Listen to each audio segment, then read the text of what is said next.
mag-subscribe. Tatay, bakit mo kami iniwan ni nanay? Paano na po kami? Julio, bakit mo kami iniwan kaagad nito anak mo? Paano na kami ni Mirna? Mirna anak, huwag mong isipin na wala ng tatay mo ha. Hindi siya kailanman mawawala sa puso natin. Lagi siyang magiging bahagi ng buhay natin. Kahit wala na siya sa tabi natin. Tuloy pa rin ang buhay natin, anak. Kahit mahirap. Kahit hindi na natin siya kasama. Pero paano na po tayo, Nay? Saan na po tayo titira? Pinalayas na tayo ng mga kamag-anak ni tatay. Napakasama po nila. Inintay lang nila mamatay si tatay para mapaalis nila tayo sa bahay natin. Plano na nila yun noon pa, anak. Dahil simulan sa pool, ay hindi nila ako gusto para sa tatay mo. Matagal na silang kating-kate na mapalayas tayo sa bahay ng tatay mo. At dahil hindi kami kasal, wala akong karapatan sa lahat ng meron siya. Pero huwag kang mag-alala, anak. May matutuluyan tayo. Luluwas tayo ng probinsya sa Siquijor. Sa tiyagoring mo. Doon muna tayo makikitira sa bahay niya. Nagpadala na ako ng telegrama sa kanya at sumagot na siya. Ang sabi niya, pwede tayong tumira doon.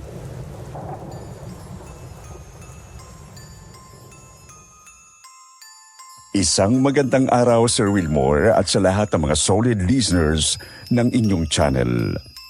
Itago niyo na lang ako sa pangalang Loretta. Ako ay kasalukuyang nakatira ngayon dito sa Siquijor. Ang isi-share kong karanasan ay karanasan ng aking lola Mirna noong 21 anyos pa lang siya na nangyari dito rin sa Siquijor. Parang gumuhuraw ang mundo ni Lola Mirna at ng nanay Ofelia niya nang mawala ang tatay niya. Isang mabait at ulirang asawa ang tatay niya. Ngunit bigla itong nagkaroon ng malubhang sakit sa puso na naging sanhi ng pagkamatay nito. Dahil sa pagiging matapobre ng kanilang mga kamag-anak, nawalan silang mag-ina ng karapatan sa mga ari-ariang naiwan ng tatay niya. Dahil dito naisip ng nanay niya na bumalik na lamang sa probinsya at makituloy sa tiyahin nitong si Tia Guring. Subalit hindi nila inakala na sa kanilang pagdating doon, pagluluksa pa rin pala ang kanilang madadatnan.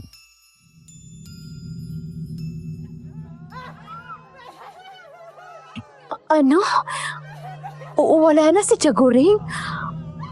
Paano nangyari yun? Ikinalulungkot kong sabihin sa iyo na pumanaw na ang tiyagoring mo, Ofelia. Isang araw, hindi na siya nagising. Dinala ko pa siya sa albularyo pero wala na siya. Wala na siyang pulso at hindi na rin humihinga. Sa tingin ko ay binangungot siya. Diyos ko, bakit hindi mo man lang ipinaalam sa akin, Tiyo? Wala akong kaalam-alam na pati pala si Tia ay wala na rin. Ano bang klaseng trahedyang tinanos ng pamilya namin? Bakit sunod-sunod naman? Pinadalang kita ng telegrama sa Maynila para ipaalam sa inyo pero wala akong natanggap na sagot. Kaya ilang araw pagkatapos ng burol, napilitan akong ipalabing ang tiya mo. Pero Tiyo, wala ho akong natanggap na telegrama. Baka po'y tinago ng mga kamag-anak ni tatay ang telegrama na ipinadala ni Tiyo. Di po ba silang tumatanggap ng mga yun, Nay? Napakawalang hiya talaga nila. Dahil sa kanila, hindi ko man lang nalaman na pati pala si Tiyagoring ay patay na.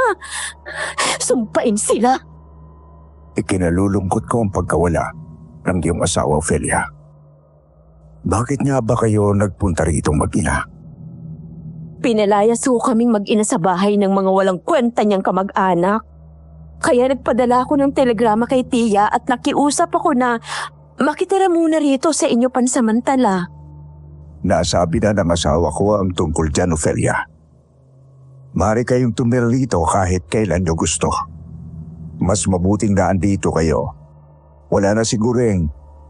Bakit gusto kong may kasama ako rito sa bahay? Mirna, dalagang-dalaga ka na pala. At mas lalo kang gumanda ngayon ha. Naku, salamat po, Tiyo. Salamat, Tiyo Rosaldo. O, wag ho kayong mag-alala. Hindi kami magiging pabigat sa iyo nitong anak ko.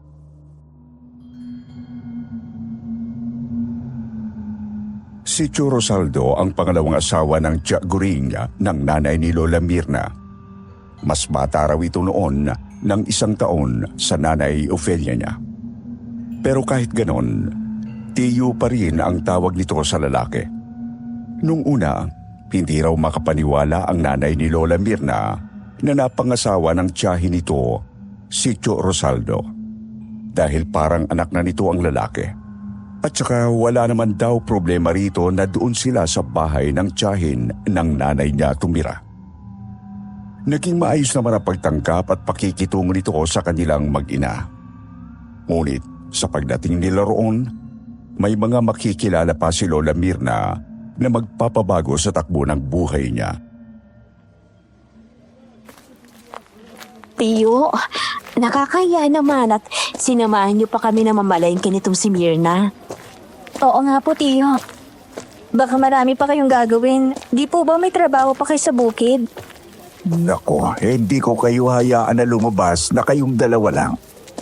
Lalo pat delikado ngayon dito sa lugar natin. Delikado? Bakit delikado? Ano bang nangyayari dito?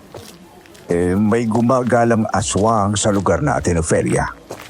Kaya ngayon pa lang ay sasabihan ko na kayong mag-ina na wag kayong lalabas sa gabi.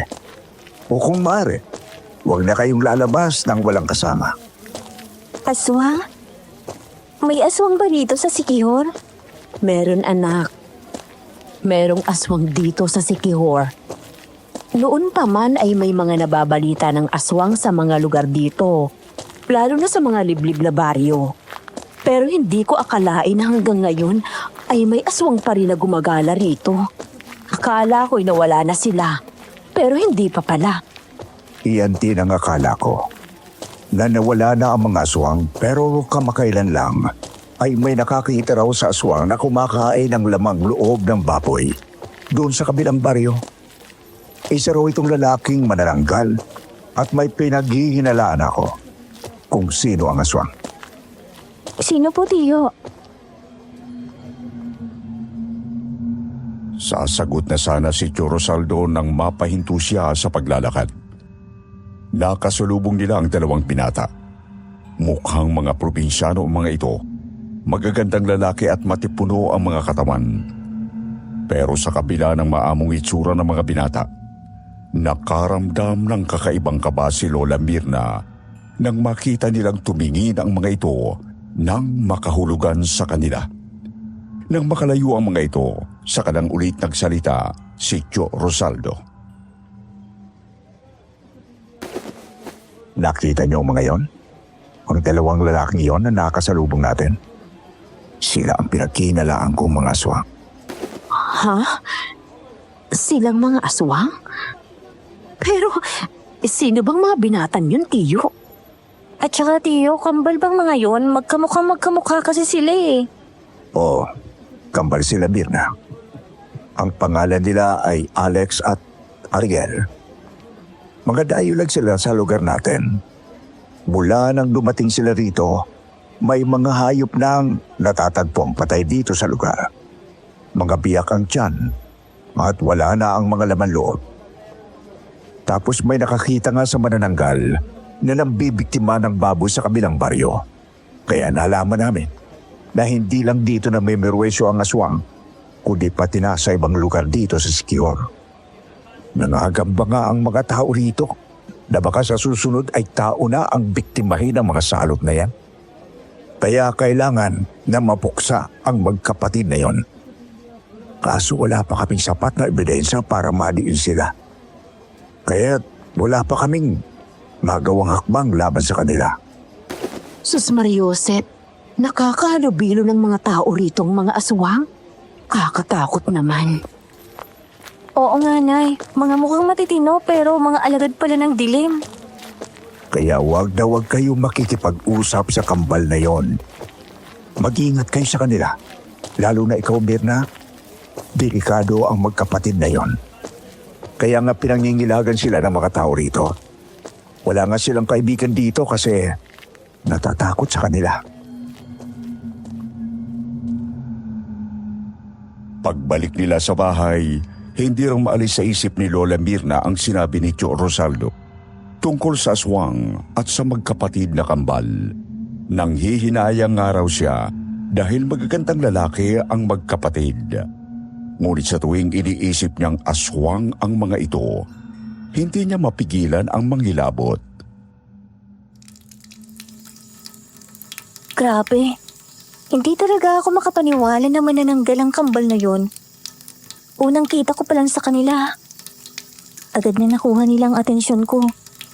Mukhang maamo naman sila. Parang hindi gagawa ng masama. Pero bakit kaya sinabi ni Tio Rosaldo na silang pinaghihinalaan ng mga aswang na manananggal? Nakakapagtaka talaga. Hindi ba babae lang ang mga manananggal? Meron din palang mga lalaki. Ay,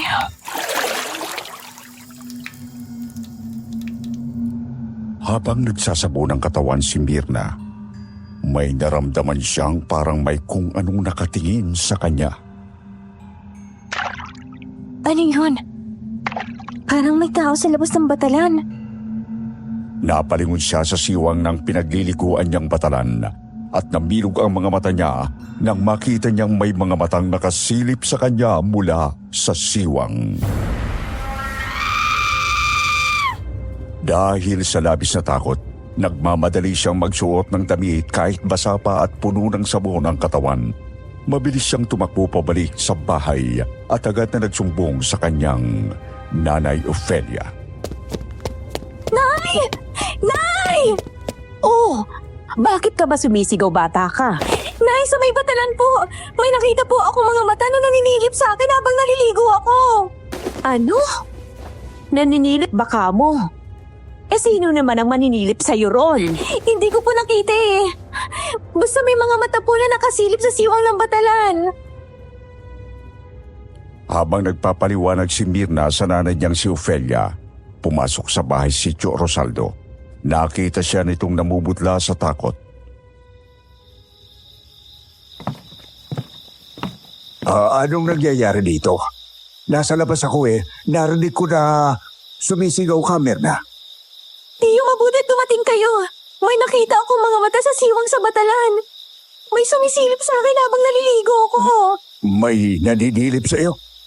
Nakilala mo ba ang pangahas na naninilip? Hindi ko po nakita ang mukha niya. Mga mata lang ang nakita ko. May kutob ako. Dito lang kayo at pupuntahan ko ang batalan. Bago lumabas ng bahay, kumuha muna ng sundang si Tio Rosaldo sa kusina.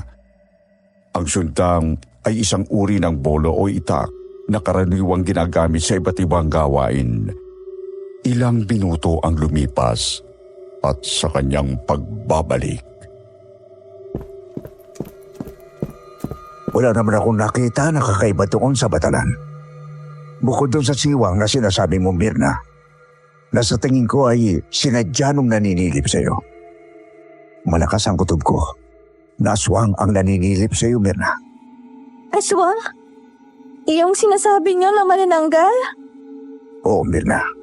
May narinig ka ba kanina na mga pagaspas ng pakpak? Wala naman po. Pero kitang-kita ko talaga yung mga mata na nakasilip sa akin kanina. Iniisip ko palang kinikilabutan na ako. Nararamdaman ko na aswang yon. Imposibleng tao yon na nanililip sa iyo. Dahil wala namang ibang tao na basta-basta makakapasok doon sa likod bahay. Kaya nga ang ginala ko, Ang manananggal ang naandong kanina. At pagtatangkang kang biktimahin. Ay, Diyos ko. Kung totoo yun, ay muntik ka nang mabiktima ng aswang anak. Bakit ka ba kasi naliligo ng 10 oras ng gabi? Alam mo namang may gumagalang aswang dito. Mirna naman, wala na nga sa akin ang tatay mo eh. Hindi ko nakakayanin kapag nawala ka pa. Tama ang nanay mo, Mirna. Huwag na huwag kang maliligo ng gabi na nag-iisa sa batalan. Sa labas ng bahay. Delikado. Baka kung anong mangyari sa'yo. Baka sa susunod ay hindi ka na makaligtas sa manananggal. Opo, Nay. Tiyo, hindi na ako maliligo sa gabi. Ayoko na makita ang mga matang yun.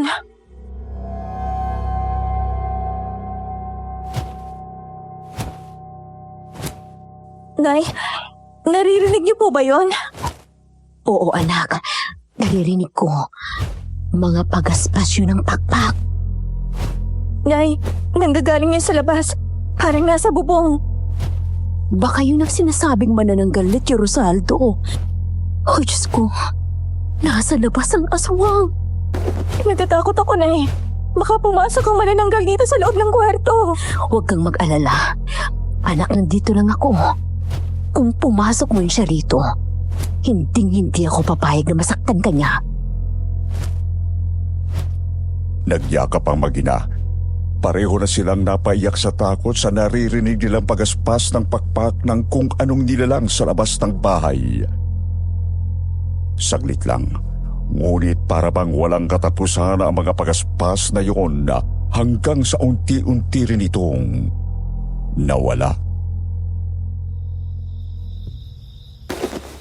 Nay, wala na ako naririnig na pagaspas. Shh! Huwag kang maingay. Kailangan natin masiguro na wala na nga.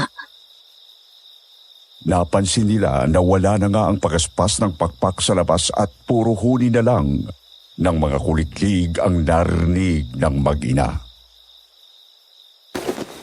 Wala na nga, Nay. Umalis na ang manananggal.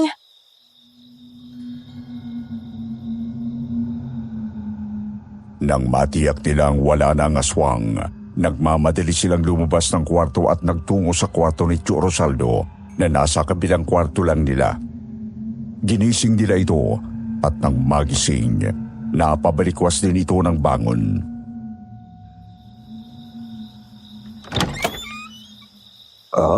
Anong nangyari, Ophelia? Mirna, bakit ganyan ang mukha ninyo? Tiyo, may narinig kasi kami na pumapagaspas sa mga pakpak sa labas.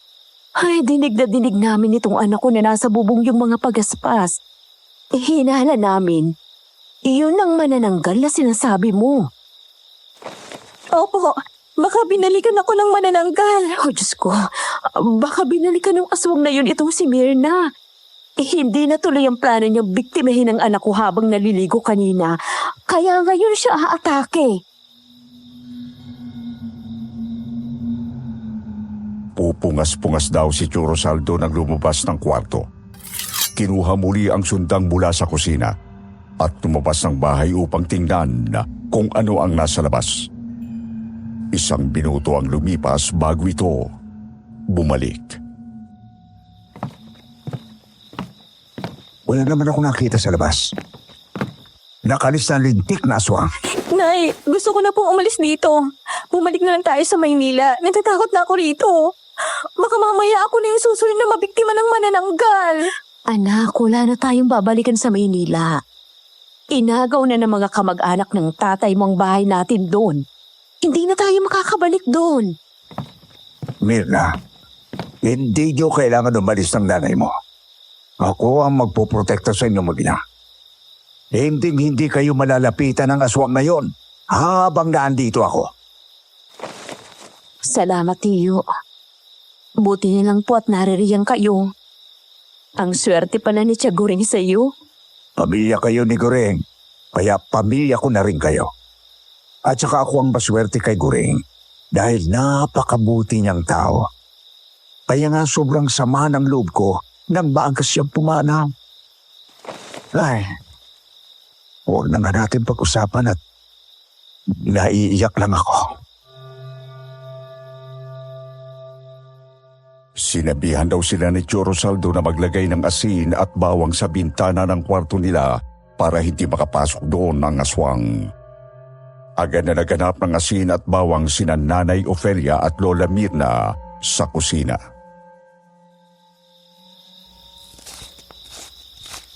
Mirna anak, damihan mong asin ha. Lagyan mo pati mga gilid ng kwarto. Ako naman, gagayatin ko ang bawang. Opo, Nay. Didikdikin ko rin itong bawang, tsaka ilalagay dyan para siguradong hindi makakalapit ang manananggal. Naging mahimbing naman ang tulog ni na Lola Mirna ng gabing yun. Pagkatapos nilang budbura ng maraming asin at bawang ang kwarto nila, Sir Wilmore. Kinaumagahan, maagang umalis sina Nanay Ofelia at Tio Rosaldo upang magtungo sa bukid. Gusto raw kasi ni Nanay Ofelia na magtrabaho rin sa bukid para hindi sila maging pabigat. Kumontra si Tio Rosaldo sa desisyon ni Nanay Ofelia, ngunit wala rin itong nagawa. Gusto rin sanang sumama ni Lola Mirna upang magtrabaho, ngunit hindi siya pinayagan ng nanay niya. Siya na lang daw ang bahala sa mga gawaing bahay. Mahigpit siyang pinagbilinan nito na wag lalabas ng bahay na mag-isa.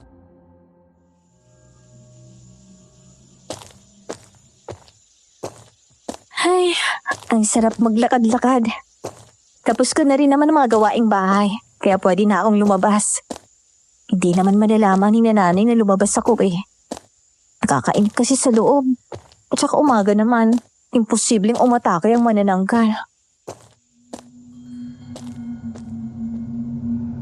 Habang naglalakad, palingalinga si Mirna. Sinusuri ang paligid. Hindi niya napansin ang nakausling bato sa daraanan niya, kaya natalisod siya at muntik ng madapa. Buti na lang may humawak sa braso niya bago siya bumagsak. Napalingon siya at namilog ang mga mata nang makita kung sino ang tumulong sa kanya. Oops! Muntik ka na, Binibini. Sa susunod, mag-iingat ka. Tingnan mong nilalakaran mo kundi baka nangudngud na sanang mukha mo sa lupa. Napatras si Lola Mirna nang makita ang kambal na binata na pinaghihinalaan ni Tio Rosaldo ng mga aswang. Biglang sumagi sa isip niya ang nangyari sa patalan nung nakarang gabi kung saan may mga matang sumilip sa kanya. Hinala niya, isa sa kambal ang may gawa noon, pero pinilit niyang huwag magpahalata.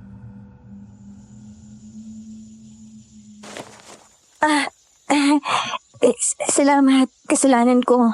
Hindi ko kasi tinitingnan ang dinaraanan ko eh. Walang anuman. Ano nga palang pangalan mo?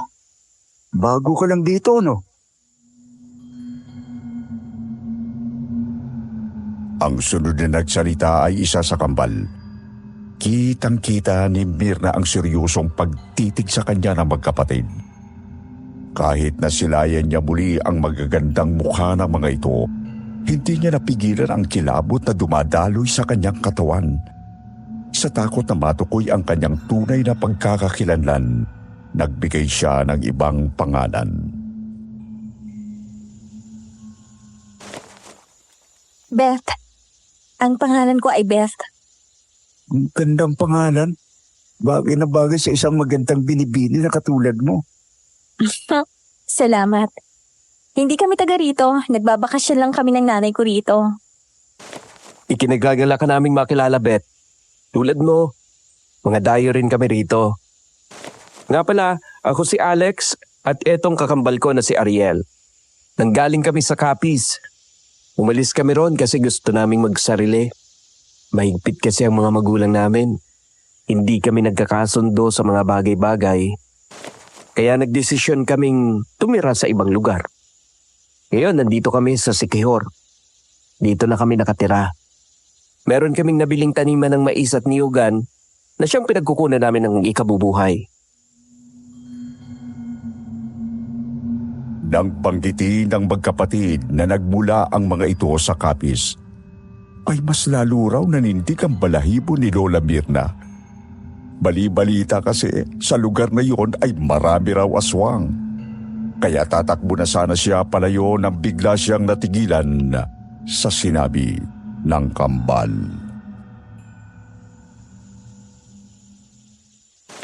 Alam mo, mabuti nga't pinansin mo kami. Simula nang dumating kami rito, walang sino man ang pumapansin sa amin.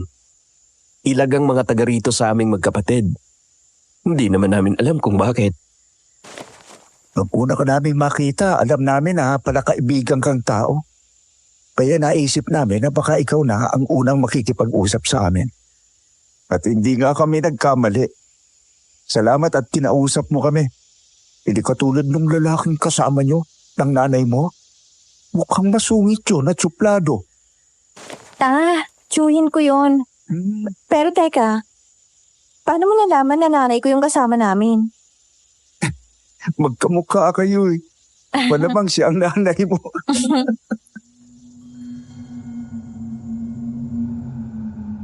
Napangiti na lang si Lola Mirna. Napag-alaman niyang mag-aan naman pala kausap ang magkapatid. Pero sa loob-loob niya, nag-aalala pa rin siya. Kaya naisip niyang magpaalam na. Baka makita pa siya ng nanay niya at Tio Rosaldo na kausap niya ang kambal at mapagalitan pa siya.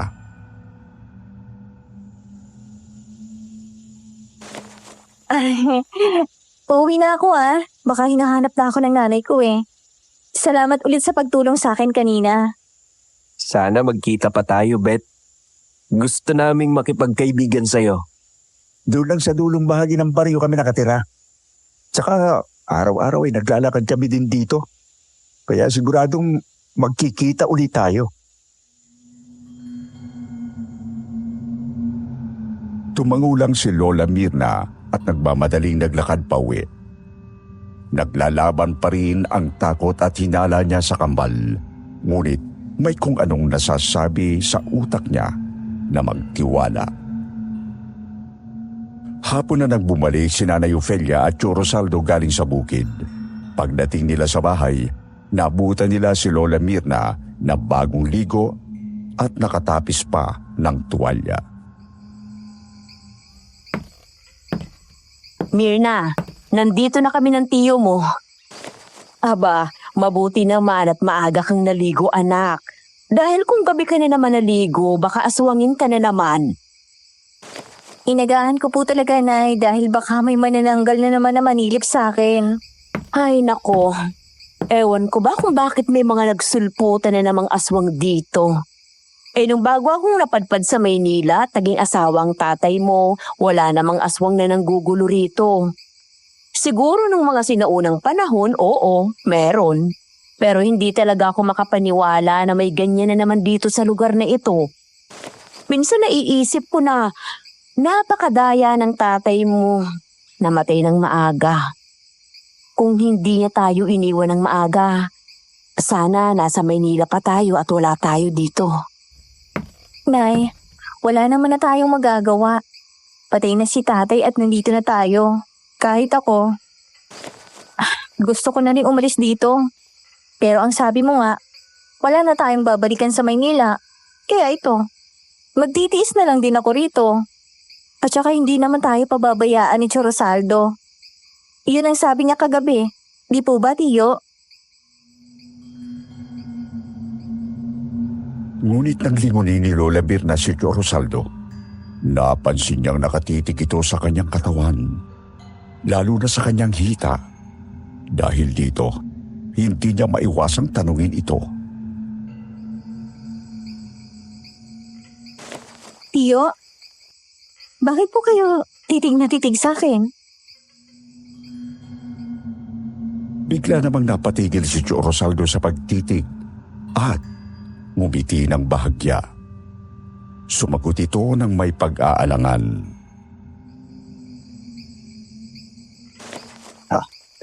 Napatitig lang ako, Mirna. Walang mali siya. Naganda lang ako sa iyo. Yun lang.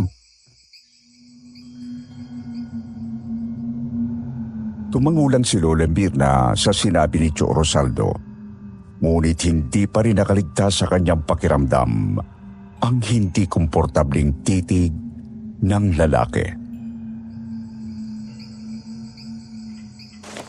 Pasensya ka na, Mirna. Hindi ko kasi maiwasang hindi tumitig sa iyo eh. Napakaganda mo kasi pamangkin. Manang-mana ka rito sa nanay mo. Talagang magandang anak ko. Siyempre, pinagsamang lahi ko at lahi ng tatay niya. Tama ka, Ophelia. Kaya maswerte ang mapapangasawa ng anak mo. Napakaswerte. O siya, papasok na muna ako sa kwarto at magpapahinga. Mauna na kayong kumain ha. Mamaya na ako. Tirhan nyo na lang ako.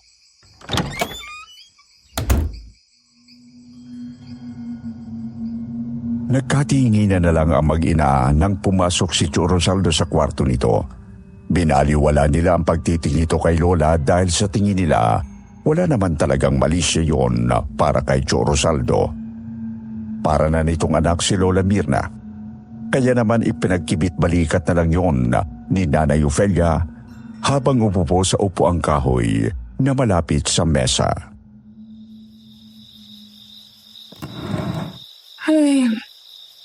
Ang hirap ng trabaho sa bukid. Pero mabuti na lang at pinasok ako ron ni Tio para makatulong tayo sa mga gastusin dito sa bahay. Ikaw ba, Mirna, nakapagluto ka na? Maghapon kami sa bukid at gutom na kami. Kaya dapat ay nakapagluto ka na ng hapunan. Opo, Nay. Kanina pa po. Nagluto po muna ako bago naligo. Lumabas ka ba kanina, ha? Mahigpit ang bilin ko sa'yo na huwag kang lalabas ng bahay. Natigilan si Lola Mirna at kinabahan. Alam niyang sinuway niya ang bilin ng nanay niya na huwag lumabas ng bahay. Dahil dito, nagdesisyon na lang siyang magsinungaling.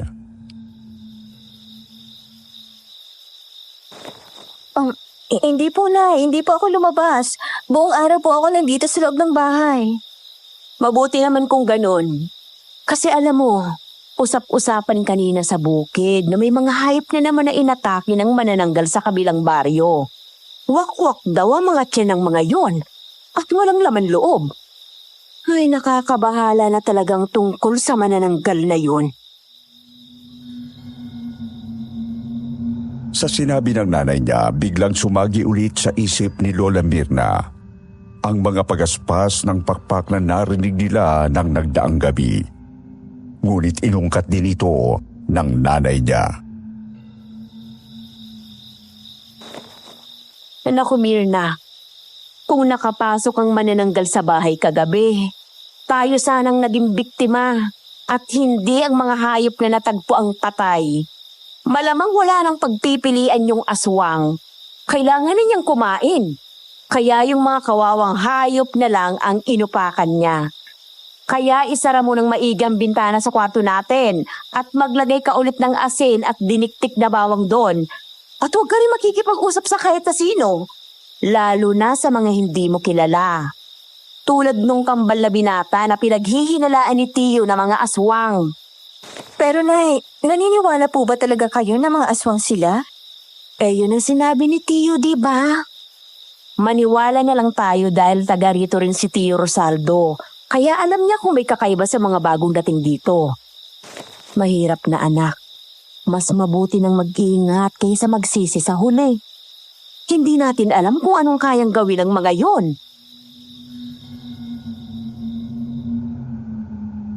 Hindi na sumagot si Lola Mirna sa sinabi ng nanay niya at sa halip ay nanatili na lang siyang tahimik.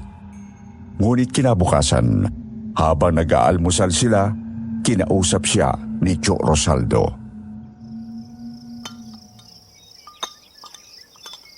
Mirna, may iutos lang pala ako sa iyo. Mamayang tanghali, puntahan mo si Manang Bale. Yung nagluluto ng kalamay sa kabilang baryo. Nag-order kasi ako ng kalamay para pagsaluhan natin mamayang gabi. Masarap siya magluto ng kalamay at talagang napaka-espesyal nito. Kaya gusto ko ring matikman ninyo. Kunin mo sa kanya ang in-order ko at iabot mo ang bayad. Ha? Oh, eto ang perang pambayad. At sinulat ko rin ang direksyon sa papel papunta sa bahay niya para hindi ka maligaw. Madali lang naman ang pagpunta roon. Ha? Si Mirna? Tiyo, di ba delikado na lumabas mag-isa si Mirna? May gumagalang aswang. Baka tiktikan ng aswang ang anak ko. Ang mabuti pa, sasamahan ko siya para masigurado kong ligtas siya. Hindi maaari, Ophelia. Marami tayong trabaho ngayon sa bukid. At bago ka pa lang doon, hindi ka pwedeng lumiban. Huwag kang mag-alala. Hindi mapapahamak ang anak mo. Walang mangyayaring masama kay Mirna. At saka umaga naman niya yon. Hindi aatake ang manananggal ng ganitong oras. Hindi mo maaalis sa akin ang mag-alala, Tiyo. Ilang beses lang pinagtangkaan ng aswang na yun ang anak ko. Una, nung naliligo siya sa batalan.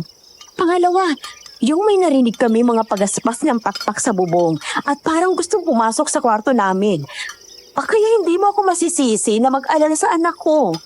Paano kung mapahamak siya? Hindi ba pwedeng yung nagluto na lang ng kalamay ang pumunta dito para dalhin yun dito? Hindi yun maaari dahil matanda na si Manang Dale. At bulag pa. Mahirapan siyang pumunta rito sa atin. Kaya si Mirna na lang ang kailangan pumunta sa kanya. Huwag ka mag-alala. May dala naman siyang protection. Nakita ni Lola Mirna at Nanay Ofelia na may dinukot si Tio Rosaldo sa bulsa nito. Isang maliit na supot na inabot nito kay Lola. Mirna, eto. Dalhin mo itong asin at bawang. Ilagay mo sa bulsa mo para kung sakaling may aswang gamitin mo ang mga yan bilang protection mo. Pero ako na nagsasabi, walang aswang kapag umaga. At kung meron man, hindi ka nila malalapitan dahil may dala kang mga pangontra. Wala nang nagawa si Nanay Ofelia kundi ang pumayag. Bagamat bakas pa rin sa kanyang mukha ang pag-aalala para sa anak. Lumapit siya kay Lola Mirna at mahigpit na hinawakan ang kamay nito. Mirna anak, mag-iingat ka ha. Huwag kang makikipag-usap sa mga hindi mo kilala. Kapag nakuha mo na ang pinakukuha ni Tio Rosaldo, umuwi ka na kaagad. Huwag ka nang tatambay kung saan-saan ha. Naiintindihan mo ba anak? Opo, Nay. Iingatan ko pong sarili ko. May dala naman akong pangontra kaya hindi po ako basta malalapitan ng mga aswang.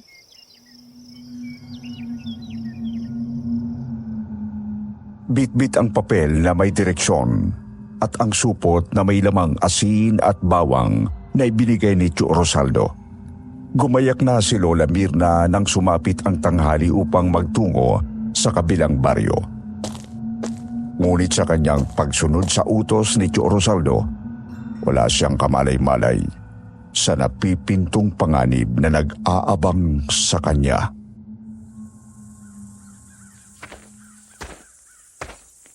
Madali naman palang sundan tong direksyon na isinulat ni Tio Rosaldo. Hindi ako maliligaw. Yun. Yun na siguro ang bahay na yun. Doon siguro nakatira si Manang Bale. Mabuti na lang. Madali kong nahanap para madali rin ako makabalik sa bahay. Ito na nga yung bahay niya. Tao po! Tao po!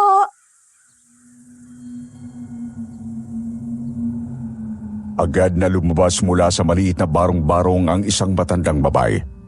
Napansin ni Lola Mirna ang mahabang buhok nito na puno ng uban. Iika-ika itong maglakad at may hawak na tungkod sa kanang kamay.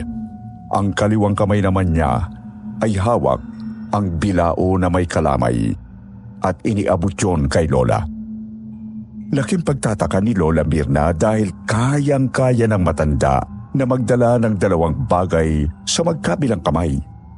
Lalo na't malaki ang bilao na may kalamay. Kahit pa wala itong nakikita, tama nga si Tio Rosaldo, bulag nga si Manang Bale. At labis niyang ipinagtataka, sinabi ng matanda na naramdaman itong paparating siya kaya lumabas ito ng bahay at dala na ang kalamay. Alam din daw nito na ipinadala siya ni Tio Rosaldo upang kunin ang inorder nitong kalamay. Bago ka lang ba rito sa lugar na to, Iha? Kaano-ano mo si Rosaldo? Ay, opo. Bago lang po ako rito. Anak po ako ng pamangkin ng asawa ni Tio Rosaldo. Ako nga po pala si Mirna. At saka ito na po pala ang bayad sa in-order na kalamay ni Tio.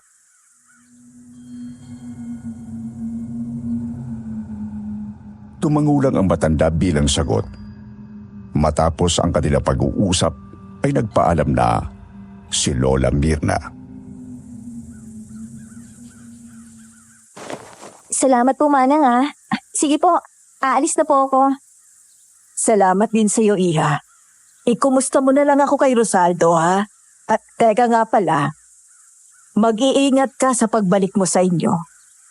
May nararamdaman akong hindi maganda. Hindi ko lang matiyak kung ano. Basta't mag-iingat ka sa daan. Sir Wilmore sa sinabi ng matanda ay bigla raw kinabahan si Lola Mirna. Sa isip niya, baka aswang ang tinutukoy nito. Kaya dali-dali siyang nagpaalam at mabilis na naglakad pa uwi na hindi maipaliwanag ang kaba na unti-unting dumapo sa kanyang dibdib. Habang naglalakad si Lola Mirna sa mapulong kakahuyan na nag-iisang daang papunta sa bahay ni Tio Rosaldo, ay may narinig siyang kaluskos sa mga halaman at tiyabag ng mga paa sa lupa. Ano yun? Parang may gumagalaw sa likod ng mga halaman. At may mga naglalakad. Ay, baka aswang yun. Naku po ah. Anong gagawin ko? Nangilabot si Lola Mirna sa narinig at sa isip niya ay tinititikan na naman siya ng aswang. Napansin din niya na malapit na palang magdilim. Kaya't dahan-dahan niyang kinuha ang supot na may asin at bawang mula sa bulsa niya na ibinigay sa kanya ni Tio Rosaldo at ilalabas yun. Kung ano man ang mangyari, magagamit ko to para protektahan ang sarili ko. Hindi niya kilala ang mga yun. Kaya nagtaka siya kung sino ang mga lalaking yun at bakit humarang ang mga ito sa kanya. Sino kayo? Anong kailangan niyo sa akin? Hindi sumagot ang dalawang lalaki, bagkus ay dahan-dahang humakbang ang mga ito palapit sa kanya. Agad na kumuha si Lola Mirna ng asin mula sa supot at isinabo yun sa dalawang lalaki. Ibinato rin niya ang bawang sa direksyon ng mga ito. Layuan niyo ako, mga aswang! Hindi niyo ako magagalaw hanggat meron ako asin at bawang! Ngunit laking gulat ni Lola Mirna nang makita niyang hindi man lang natakot o nasaktan ang dalawang lalaki sa asin at bawang na isinaboy niya sa mga ito. Tumawa lang ng malakas ang dalawang lalaki.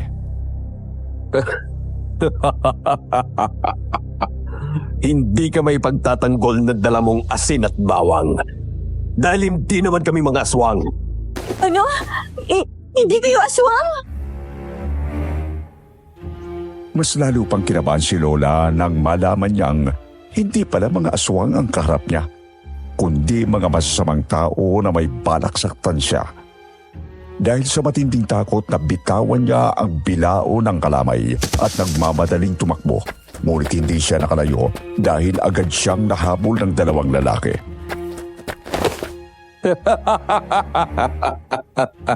Wala ka nang gawala, babae. Hindi mo na kami matatakasan. Anong kailangan niyo sa akin? Maawa na kayo sa akin! Parang awa niyo na! Imbis na makinig ay hinawakan siya ng isang lalaki sa kaliwang braso at hinila siya. Kasunod nito ay isa pang lalaki ang sumunggap sa kanyang kanang braso. Hawak siya ng mahigpit sa magkabilang panig. Hindi mo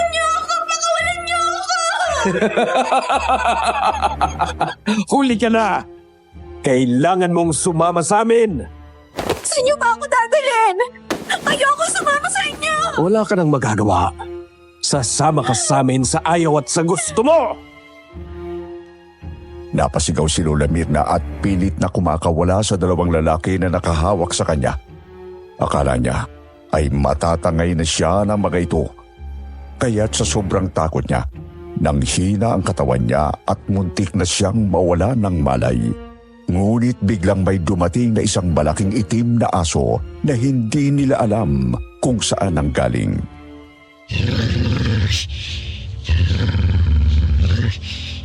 Saan galing ang asong yan? Napakalaki! Mukhang halimaw! Walang ano-ano ay nilundag ng malaking itim na aso ang isa sa mga lalaki at sinakbal ang kanang braso nito.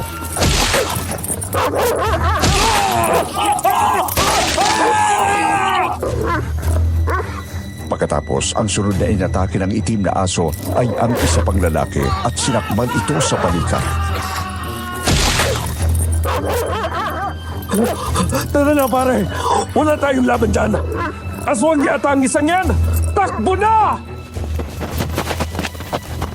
Kahit parehong duguan ay nagawang makatakas ng dalawang lalaki sa bangis ng malaking itim na aso. Nagtatatakbo ang mga ito palayo. Si Lola Mirna naman ay tuluyan ang nawala ng malay. Nang magising siya, nakita niyang nakasandal siya sa isang puno. At laking gulat niya nang mapansin niyang kasama na niya roon ang kambal na sina Alex at Ariel. Ayos ka lang ba, Beth? Anong nangyari sa'yo? Kayo pala, ano nang ginagawa niyo rito? Kami ang dapat na magtanong yan sa'yo. Anong ginagawa mo rito? At anong nangyari? Nakita ka namin dito sa kakahuyan. Nakahandusay ka sa lupa at walang malay. Kaya dinala ka namin dito sa tabi ng puno at inantay na magising. Dadalhin ka sana namin sa pagamutan. Kaso nagbulat ka na ng mga mata mo. Inutusan ako ni Tiyo na kunin ang in-order niyang kalamay sa kabilang baryo. Nang pauwi na ako, may dalawang lalaki na humarang sa daan at inatake ako. Gusto nila ako isama. Pero hindi sila nagtagumpay dahil may dumating na malaking itim na aso. Malaking itim na aso? Saan naman ang galing yun? Oo, napakalaki ng asong yon. Hindi ko alam kung saan galing yun eh. Pero nakakatakot ang itsura niya.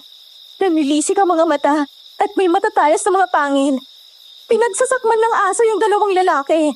Hanggang sa nagtakbuhan sila at umalis. Pagkatapos noon, hindi ko na alam kung anong mga sumunod na nangyari.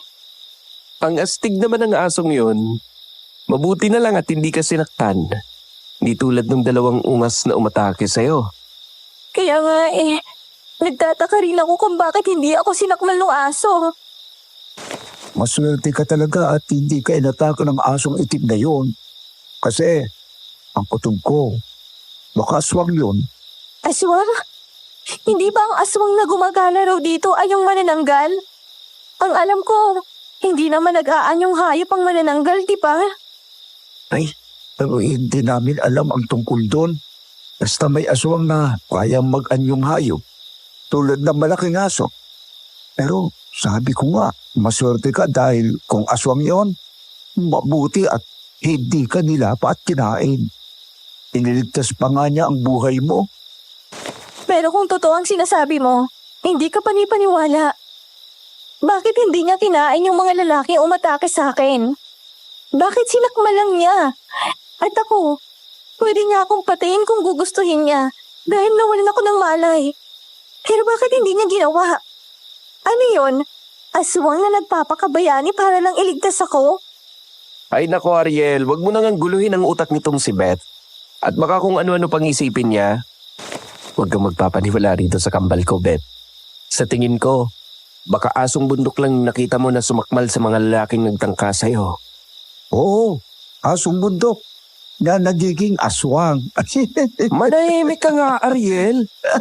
Tinatakot mo lang si Beth eh. Wala nang pakinggan ng ungas na to. Huwag kang maniwala sa kanya. Ay nako, ayoko na nga munang isipin yan. Ang mahalaga, wala naman nangyari sa akin.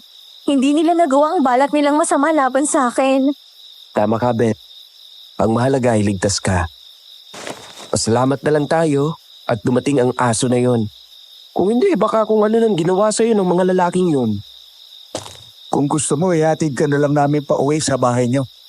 Baka kasi bumalik pa yung sinasabi mo mga lalaki. Maganda na kasama mo kami para may tagapagtanggol ka ulit. Nagsalita na naman ng mayabang na wala kang nagawa. Tumigil ko nga dyan, Alex. Tara na, Beth. Huwag mong pansinin ang kumag na yan.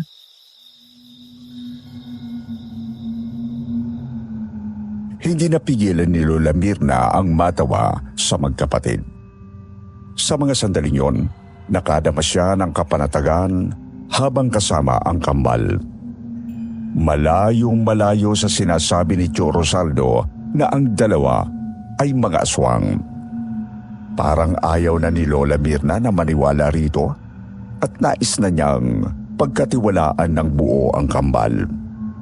Naisip niya na ipagtapat sa mga ito ang kanyang tunay na pangalan. Ngunit nais muna niyang tiyakin kung tama nga ba ang nararamdaman niya. Hinayaan ni Lola Mirna na ihatid siya ni na Alex at Ariel pabalik sa bahay ni Tio Rosaldo. Ngunit nang malapit na sila roon, Salamat sa inyong dalawa ha. Pero hanggang dito na lang siguro kayo. Hindi niya na ako pwedeng ihatid hanggang sa loob ng bahay. Baka magalit si Tio. Pinagbabawalan niya kasi ako makipag-usap sa mga hindi ko kilala. Ah, ganun ba? Naiintindihan namin. Sige na, pumasok ka na sa bahay ninyo at baka hinahanap ka na ron. Alam naman namin na magkikita-kita pa rin naman tayo, kaya pwede muna kami magpapaalam sa iyo. At saka Beth, mag-iingat ka sa bahay na yan. Huwag kang basta magtitiwala dahil nandyan ang tunay na panganib. bago pa man makapagsalita si Lola Mirna, tumalikod na ang magkapatid at mabilis na naglakad palayo. Naging palaisipan sa kanya ang sinabi ng kambal. Panganib? Anong ibig niyang sabihin? Pag-uwi ni Lola Mirna sa bahay, nadatna niyang naroon ang nanay Ofelia niya at si Tio Rosaldo. Sa pagkakita sa kanya ng nanay niya, agad itong nagmamadaling lumapit sa kanya. Mirna, bakit ngayon ka lang? Nag-aalala na ako sa iyo. Dapat kanina ka pa nakauwi, di ba? Naku, saan ka pa ba nagpunta bukod sa bahay ng matandang nagluluto ng kalamay? May nangyari po kasi. Ha? Anong nangyari? Kinakabahan naman ako sa iyong bata. Bumuntong hininga muna si Lola Mirna at umupo sa upuang kahoy sa sala.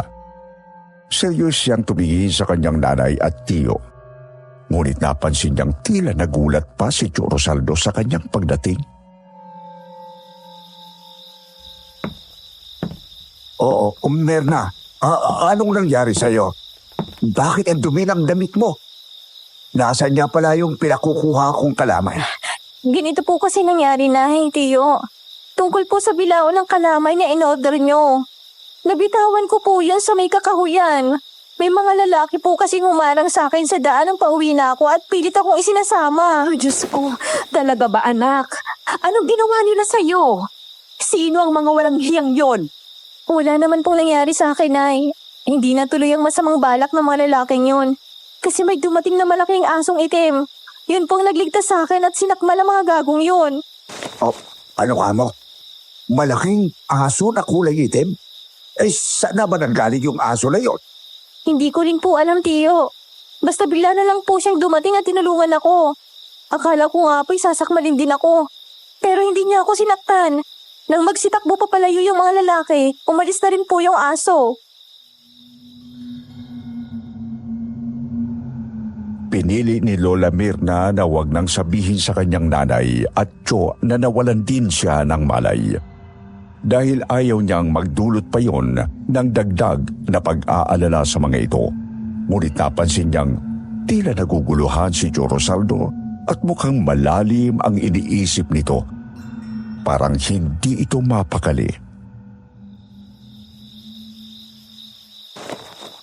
Iyo, pasensya na po. Nawala ko yung bilao ng kalamay. Hindi ko po sinasadya. Ayos lang yan, Mirna. Ang mahalaga ay ligtas ka at walang masamang nangyari sa iyo. Sige na. Lalabas muna ako at may pupuntahan pa ako. Huwag niyo akong hintayin. Mauna na kayong maghapunan.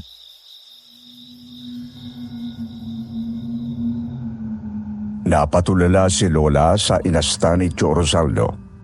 Nagtaka siyang kung bakit hindi man lang ito nag-alala ng todo, tulad ng kanyang nanay.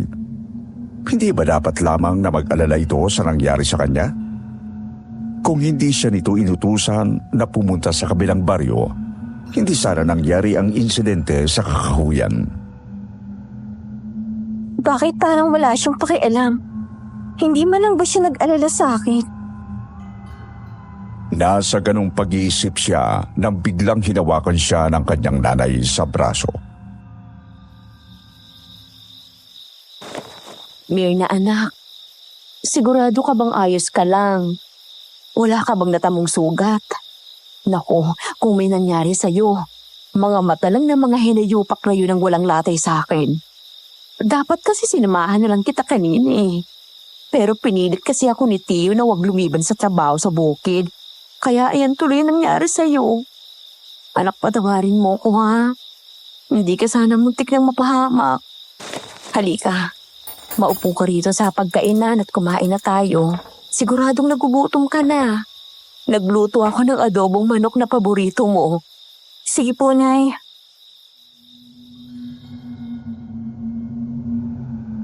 Hindi na rin sinabi ni Lola Mirna sa nanay Ofelia niya na inihatid siya ng kambal na sina Alex at Ariel na pinaghihilalaan ni Joe Rosaldo ng mga aswang. Ayaw na niyang dagdagan pa ang pag-aalala ng nanay niya, kaya't pinili na lang niya na wag nang ikwento ang iba pang nangyari sa kanya sa Kakahuyan. Nang gabing yun, hindi sumabay sa hapunan si Joe Rosaldo. Nang hindi pa rin ito bumabalik, nagpasya na ang mag-ina na matulog na at wag na itong hintayin. Iniwanan na lang nila ito ng pagkain sa mesa. 12:00 na ng hating gabi nang maalimpungatan si Lola Mirna. Narinig niya na may nagbubukas ng pintana. Bigla siyang kinilabutan. Sa isip niya, baka aswang na manananggal ang nasa labas at gustong pumasok sa kwarto nila. Ngunit nagtaka siya, may asin at dinikdik na bawang sa gilid ng bintana. Kaya alam niyang hindi magtatagal ang aswang sa amoy ng mga iyon. Ngunit bakit nagagawa pa rin itong makalapit sa bintana? Dahan-dahan siyang bumangon mula sa higaan. Hinayaan niya nakalilis ang maiksi niyang damit na naglalantad ng kanyang hita habang palapit sa bintana. Lakas loob siyang sumilip sa maliit na siwang at laking gulat niya nang makita ang isang pares ng mga mata na nakasilip mula sa labas. Napasigaw siya sa sobrang gulat. Sa lakas ng sigaw ni Lola Mirna ay agad daw na napabalikwas ang bangon ang nanay Ofelia niya at nag-aalalang lumapit sa kanya. Mirna anak, bakit ka sumisigaw? Nay! May nakita po kasi ako mga mata na nakasilip sa bintana. Pinagmamasdan niya tayo rito. Ano? Kahit kinakabahan, ay nilakasan daw ni Nanay Ofelia ang loob at dahan-dahang binuksan ang bintana upang tingnan kung totoo ang sinabi niya. Kinakabahan daw ang nanay niya habang sumisilip sa labas, ngunit wala naman daw itong nakita. Wala namang tao dito. Di kaya aswang yung nakita mo? Sa tingin ko po, hindi aswang yun, Nay. Paano ka naman nakakasiguro na hindi aswang yung nakita mo? Eh di ba nga, may narinig tayo mga pagaspas ng pakpak noon? Kaya natitiyak ko na aswang din yung nagtatangkang magbukas ng bintana. Pero ibang nararamdaman ko, Nay. Malakas po ang kutob ko na tao yon at hindi aswang. Hindi makakapasok ang aswang dito dahil sa asin at bawang na nakalagay sa bintana. Teka. Oo nga no. Hindi basta makakalapit ang aswang kapag may pangontra. Pero kung hindi aswang yun, sino yun, anak? Hindi ko rin po alam. Tara, Nay. Sabihan natin si Chorosaldo tungkol sa nangyari. Nagpasya sila na lumabas sa kwarto nila upang ipaalam kay Tio Rosaldo ang nakita ni Lola na mga matang nakasilip sa bintana. Ngunit nang puntahan nila ito sa kwarto nito, wala na ang lalaki. Wala pa si Tiyo. Hindi pa pala siya bumabalik. Ay naku, hating gabi na. Delikado na sa labas dahil sa gumagalang aswang. Baka mabiktima siya ng manananggal kung hindi pa siya uuwi.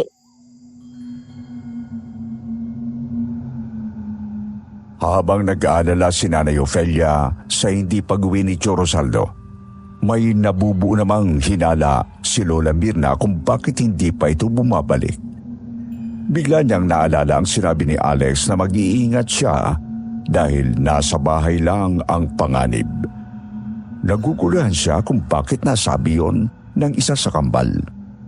Hindi pa niya masabi sa nanay niya ang kanyang hinala dahil kulang pa siya ng ebidensya, pero sa isip niya, aalamin muna niya ang katotohanan. Nang sumunod na araw, umaga na nang dumating si Rosaldo sa bahay. Pagbukas niya ng pinto, agad siyang sinalubong ng mabangong amoy ng nilulutong almusal ni Nanay Ofelia at Lola Mirna sa kusina. Nakaupo si Mirna habang hinihiwa ang bawang, habang si Ofelia naman ay nag-iinit ng mantika sa kawali. O Tiyo, asan ka ba nang galing? Bakit ngayon ka lang umuwi? Pasensya na, Ofelia. Nalasing kami ng kumpare ko kagabi. Nakitulog na lang ako sa bahay ni paring Kulas. Kaya hindi ako nakauwi. Nag-alala kami sa iyo eh. May gumagala pa namang aswang sa lugar natin. Kagabi nga ay may nangyari dito. Nangyari? Anong nangyari rito? May nagtatangka magbukas ng bintana sa kwarto namin. Nang sumilip ako sa siwang, may nakita ko mga matang nakasilip. Hindi ko makakalimutan ang mga mata na yon, Tiyo. Bangga matang nakasilip. Baka naman aswang yun na gustong makapasok sa kwarto nyo. Baka yung manananggal na nagtangka rin sa iyo sa Batalan, Mirna. Pero sa palagay ko, hindi yun aswang, Tiyo. Tao ang nagmamay-ari ng mga mata na yun na nakita ko.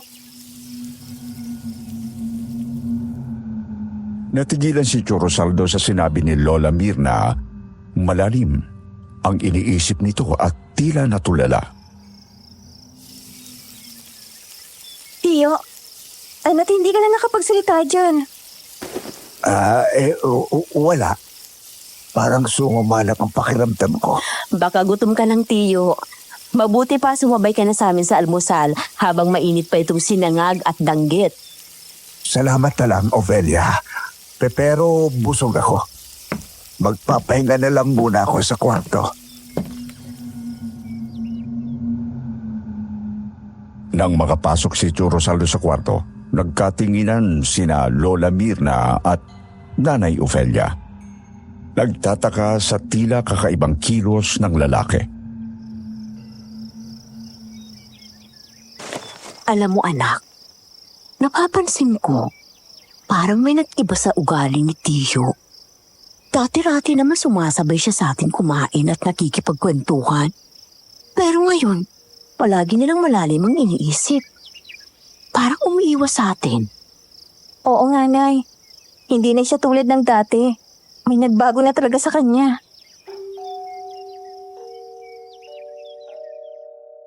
Napailing na lang si Nanay Ofelia ng mga sandaling yon. Samantalang may naglalaro na sa isip ni Lola Mirna. Hindi ako naniniwala sa sinabi ni Tiyo. Parang may itinatago siya. Kailangan kong alamin kung ano yon. Nang araw ding yon, nagiya si Nanay Ofelia na mamalingki sila sa bayan. Habang naglalakad, napansin nila ang umpukan ng mga tao. Lumapit sila roon at nagulat sa kanilang nakita. Isang bangkay ng lalaki. Nakahandusay ito sa lupa. Wakwak ang tiyan at walang lamang loob. Oh, Diyos ko. Siguradong biktima yan ng manananggan. Tingnan mo. Nakakadiri. Halos maggutay-gutay ng katawan ng lalaking yan. Nay, kilala ko itong lalaki. Isa siya sa mga lalaking humarang sa akin sa kakahuyan. Siya yung gustong tumangay sa akin pero inatake ng itim na aso. Ano?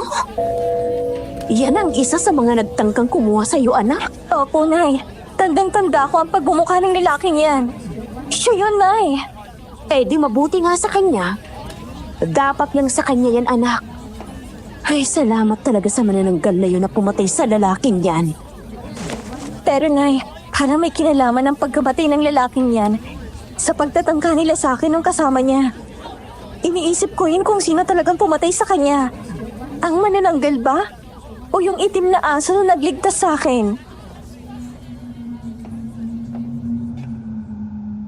Dinig na dinig nila ang usapan ng mga tao sa umpukan. Natatakot ang mga ito dahil hindi na lang mga hayop ang binibiktima ng manananggal, kundi pati tao na. Kaya nababahala na ang mga ito. Si Lola Mirna naman ay matigas ang paniniwala na may koneksyon ang pagkamatay ng lalaking nakita nila sa nangyari sa kanya sa kakahuyan. Pero hindi pa niya mabuo kung ano yon. Pag-uwi nila sa bahay, hindi pa rin daw makalimutan ni Nanay Ofelia ang nakitang bangkay ng lalaki. Nandidiri raw ito sa nasaksihan at galit na galit.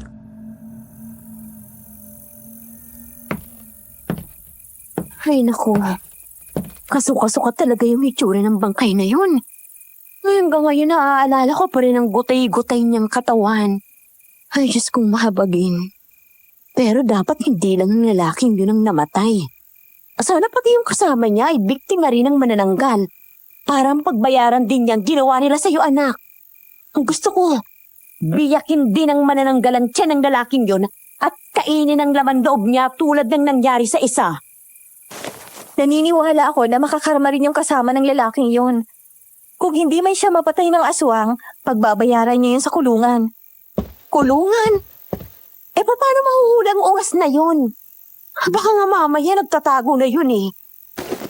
Sana lang talaga ay mabiktima ng aswang ang gagong yun. Ang lakas ng loob na gawan ka ng masama.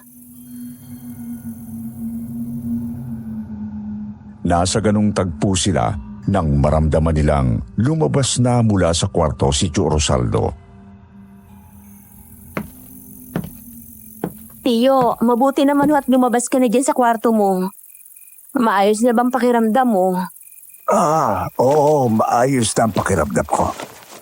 May pupuntahan lang ako ha. Siguro gabi na ako makakauwi. Aalis ka na naman. Ay, mamaya ka na umalis, Tiyo. Nagluto ako ng sinigang na isda. Namili kami ni Mirna sa bayan.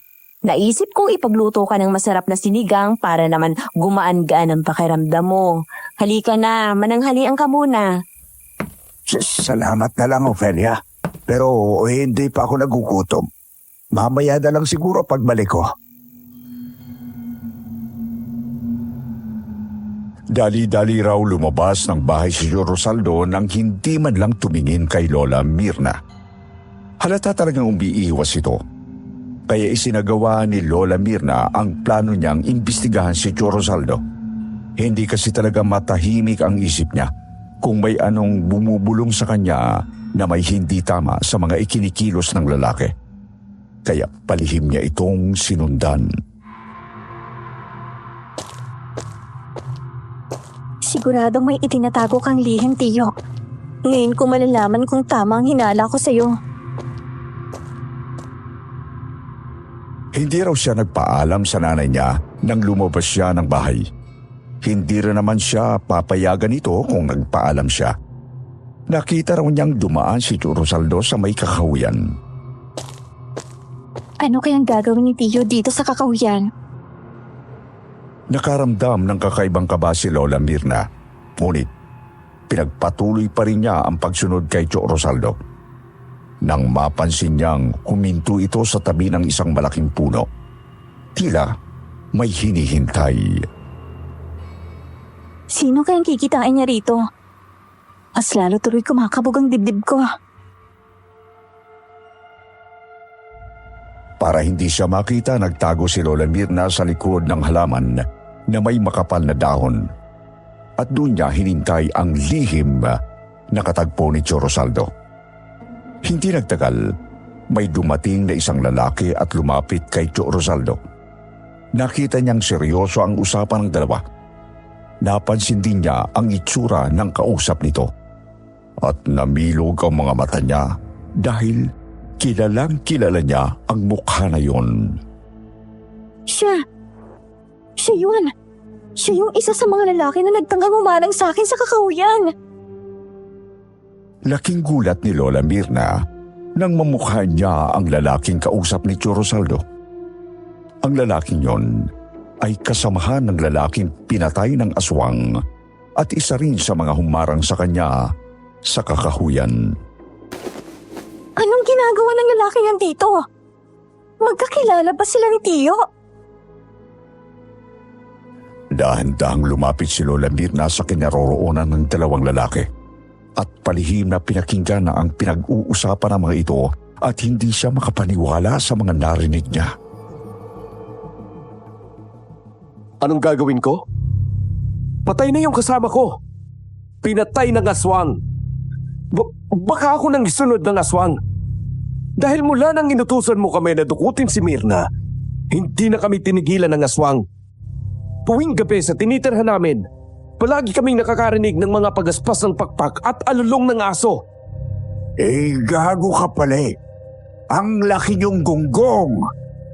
Kung hindi lang sana kayo pumalpak sa pagdukot sa babaeng yon, di sana walang problema. Tapos isisisi mo pa sa akin na ginugulo kayo ng aswang. Anong kinalaman ko dyan? Ang sabihin mo, wala kayong diskarte. Kaya tama lang yung nangyari sa kasama mo. Kasi bobo! Kahit ano pang sabihin mo, basta ayoko na. Iba na lang ang utusan mo. Ayokong mapatay ng aswang. Gago ka talaga. Ang laki ng ibinayad ko sa'yo tapos sasabihin mo sa akin na ayaw mo na. Hindi. Tapusin mo ang nasimulan nyo. Kailangan tulungan mo ako na makuha ko ang babae yun. Hindi mo ba nakita kung gaano kaganda si Mirna?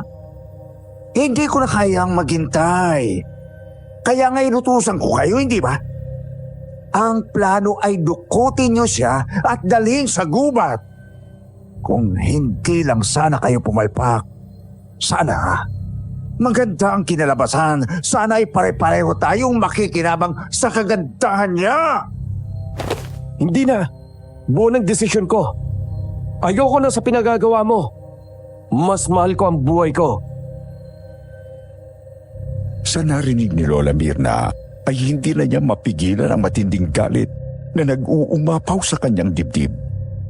Mabilis siyang lumabas mula sa kanyang pinagtataguan at walang pag-aalinlangan na hinarap si Tio Rosaldo at ang lalaki. Sinasabi ko na nga ba? Hindi ako nagkamali sa kutob ko. May masama kang balak sa akin. Para raw binuhusan ng mainit na tubig si Tio Rosaldo nang biglang lumitaw si Lola Mirna na ang mga mata ay nagliliyab sa matinding galit. Pinagkatiwalaan ka namin ni nanay. Pero anong ginanti mo? Pinagtangkaan mo pala ako ng masama. Pinagnanasaan mo pala ako. Ang baboy mo. Ikaw palang pasimuno ng tangkang pagdukot sa akin. Mababa, ang tapang mo ah. Talagang sinundan mo pa talaga ako rito ah. Dahil naandito ka na at narinig mo na ang lahat. Tama ang narinig mo, Mirna. Pinagnanasang kita. Mula nang dumating kayo ng nanay mo sa bahay, hindi ko na mapigilan ang sarili ko na pagnasahan ka dahil napakaganda mo. Nakapanggigigil ka kaya hindi ko napigilan ang sarili ko na silipan ka sa paliligo mo. At ako rin na nagbukas ang bintana ng kwarto nyo dahil gusto kong makita kang natutulog na hapit ang damit. Walang hiya ka! Ikaw pala yung nangilip sa akin sa batalan. Isinisisi mo pa sa aswang yung kamanyakan mo. Napakasama mo. Tama nga ako na hindi aswang yung nakita kong mga mata na nakasilip sa bintana ng kwarto namin. Dahil ikaw ang nagmamay-ari ng makasalanang mata na yon. Hayop ka! Kahit ano pang sabihin mo, wala ka na magagawa. Nasilipan na kita at matutuloy na ang plano kong mapasa akin ka. Dahil ikaw na mismo ang lumapit sa akin. Tingnan mo nga naman. Palay na ang lumalapit sa manok. Hoy, gago! Paano ba yan? Nalaman niya na ang lihim natin.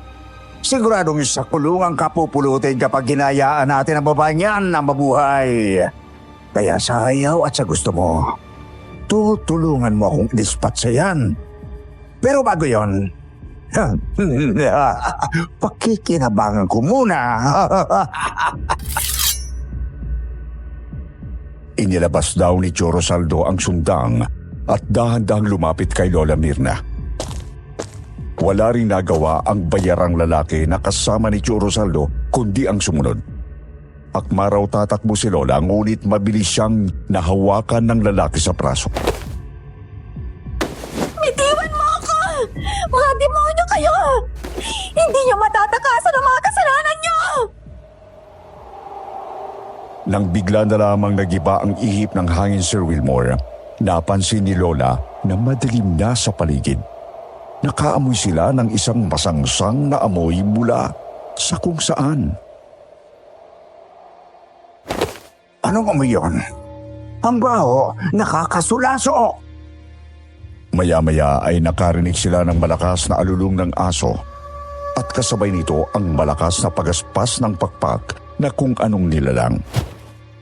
Nang tumingala si Lola Mirna, nakita raw niya ang manananggal na lumilipad sa ere. Namilog din ang mga mata niya nang mapansin niyang isa itong lalaking manananggal. Mabagsik ang itsura ito, nanlilisik ang mga mata at may mahabang tila. Totoo nga, may manananggal na gumagala rito. Halimaw! Sa pagdating ng aswang, nabitawan ng lalaki si Lola Mirna at nasubsob siya sa lupa. Tatakas sana ang lalaki nang atakihin ito ng manananggal. Huwag! Huwag! Huwag mo akong patayin! Huwag!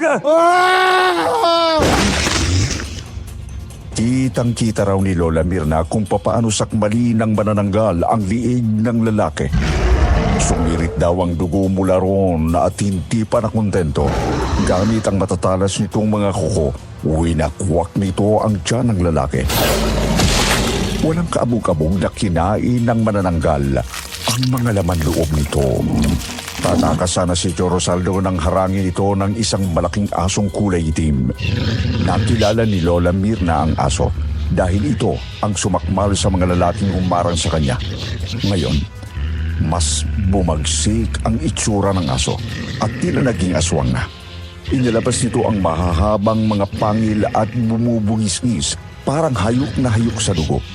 Umangil ito ng malakas na animoy, isang babala sa sino man na magtatangkang tumakas o lumaban. Lumayo ka sa akin, aswang ka. Huwag kang lalapit sa akin. Itatara ko sa iyo ang suntang ko. Ngunit mas matapang asong aswang at sinunggaban si Tio Rosaldo. Tinubabawan ito ng asong aswang at nanggigil na sinakmal ang lihim ni Tio Rosaldo gamit ang matatalas nitong mga pangil. Mangiyak-iyak daw si Lola Mirna habang pinagmamasdan ng aswang na sarap sa paglamon sa katawan ni Tio Rosaldo. Habang ang dugo'y dumadaloy sa lupa at kumakalat sa paligid. Napatulala si Lola Mirna sa sobrang takot sa madugong eksenang kanyang nasaksihan ng gabing yun. Nang magsawa at mabusog ang dalawang aswang sa katawan ng mga buhong, nag-umpisa raw magbago ang anyo ng mga ito. Nagbago na halos ikawala raw ng ulirat ni Lola Mirna.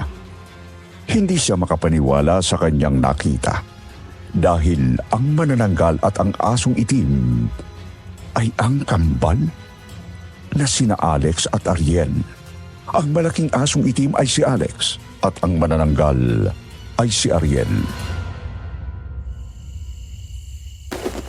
Kayong dalawa ang aswang?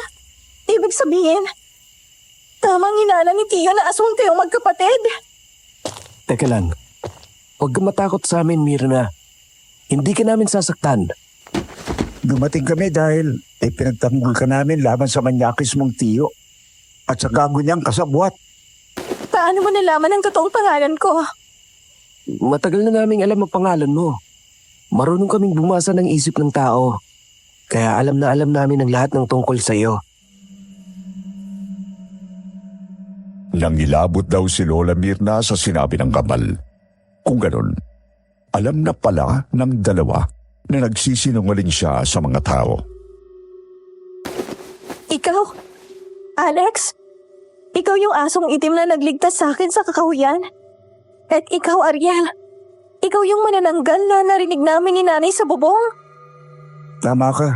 Ako yung nasa bubong ng bahay niyo. Binabantayan kita baka kasi siripang ka na naman ng manyakis mong tiyo. Kaya nagbantay ako. Kaso, nahalata niyo na naandun ako. Kaya, umalis na ako. Ako rin ang pumatay sa kasama ng lalaking buhong dahil sobra talaga akong nagigigil sa kanya. Kaya ayun, di ko napigil ang sarili ko at kinain ko ang laman loob niya. At ako naman ang sumakmal sa mga lalaking yon na nagtangka sa iyo, Mirna. Mabuti na lang at naamoy ko na nandun ka at may nangyayaring masama sa iyo. Kung hindi ay natangay ka na ng mga yon. Tsaka utang mo ang buhay mo sa amin. Dahil pangalawang beses ka naming iniligtas. Alam niyo rin pala na lihim akong pinagnanasaan ni Tio. Oo, kasi nababasa namin ang nasa isip niya nang makita namin kayo ng nanay mo na kasama siya. O kapalang ng gagong yun, alam na namin na hindi siya gagawa ng mabuti. Pero bakit niyo ako iniligtas? Dahil mahal ka namin, Mirna. Ano? Umiibig kami sa iyo, Mirna. Unang kita pa lang namin sa iyo, pinatibok mo ng puso namin magkapatid. Kaya hindi namin nahayaan na may masamang mangyari sa iyo. Hindi nakagalaw si Lola Mirna sa kinatatayuan niya. Hindi siya makapaniwala na umiibig sa kanya ang kambal na aswang. Magsasalita na sana siya, ngunit biglang nagsalita si Alex. Alam namin na hindi mo gugustuhin umibig sa mga katulad naming mga alagad ng dilim. Kaya masaya na kami ni Ariel na makita kang ligtas. At saka, masaya na kami kahit na kaibigan lang ang ituring mo sa amin. At saka, hindi na rin naman kami magtatagal dito dahil babalik na kami sa Capiz para makipag-ayos sa mga magulang namin. Nagkaroon kasi kami ng hindi pagkakaunawan sa kanila. Kaya umalis kami roon at nagpunta rito sa Siquijor. Huwag kang mag-alala, hindi ito ang huli natin pagkikita.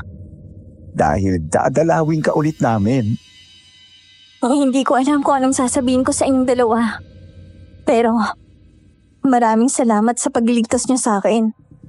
Tatanawin kong malaking utang na loob ang ginawa niyo. Katawarin niyo rin ako kung nagsinungaling ako sa inyo. Salamat din, Mirna. Huwag mo lang isipin yun. Nauunawaan ka namin. Sige na, baka hinahanap ka na ng nanay mo. Bumalik ka na sa kanya. Kami naman ay aalis na at babalik na kami sa Capiz. Magkikita pa rin tayo. Nga pala, hindi talaga kami kumakain ng karne at lamang loob ng tao. Mga hayop ang pagkain namin. Nagawa lang namin pumatay ng tao para iligtas ka.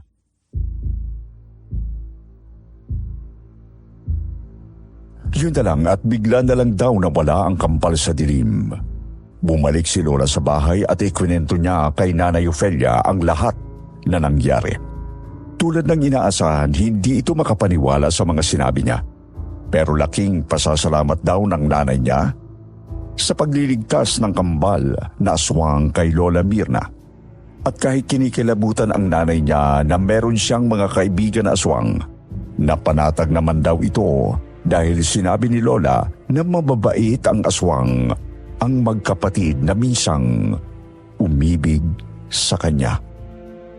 Sa kasalukuyan, maglalabing 7 taon nang wala si Lola Mirna. Namatay siya sa sakit na breast cancer at namatay din siyang single. Hindi na nakapag-asawa si Lola. Hindi ko alam kung bakit hindi na siya nag-asawa. Siguro pihikan lang noon si Lola. Nung nabubuhay pa siya, ang kwento niya sa akin ay nagsusulatan pa rin sila ng mga kaibigan niyang sina Alex at Ariel. Pero nang mawala si Lola, doon na nahinto ang komunikasyon nila. Sinusubukan ko silang sulatan noon para ipaalam ang nangyari kay Lola. Pero hindi naman sila sumagot.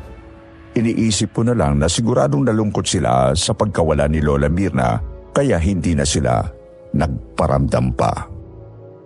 Dito ko na tinatapos ang nakakatakot at kakaibang karanasan ni Lola Mirna.